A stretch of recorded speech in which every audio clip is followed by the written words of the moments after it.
നമസ്കാരം, ഞാൻ ഡോക്ടർ ദിവ്യ. പല്ലിന്റെ നീളക്കൂടുതൽ അല്ലെങ്കിൽ പല്ലിന്റെ ഷേപ്പിലുള്ള ചെറിയ വ്യത്യാസം, പല്ലിന്റെ അറ്റത്തുള്ള ചെറിയ പൊട്ടലുകൾ, ഇതൊക്കെ കൊണ്ട് വിഷമിക്കുന്നവരുണ്ടെങ്കിൽ അവർക്കുള്ള ഒരു ചികിത്സാ രീതിയാണ് ഡെന്റൽ കോണ്ടൂറിങ്.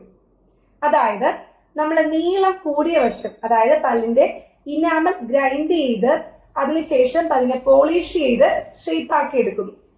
അപ്പോൾ പല്ലിന്റെ ചെറിയ ഷേപ്പിലുള്ള വ്യത്യാസവും നീളക്കൂടുതലൊക്കെ കറക്റ്റ് ചെയ്തെടുക്കാനായിട്ട് നമുക്ക് ഡെന്റൽ കോണ്ടൂറിങ് ചെയ്ത് വളരെ സുന്ദരമായ പല്ലുകൾ വീണ്ടെടുക്കാവുന്നതാണ്.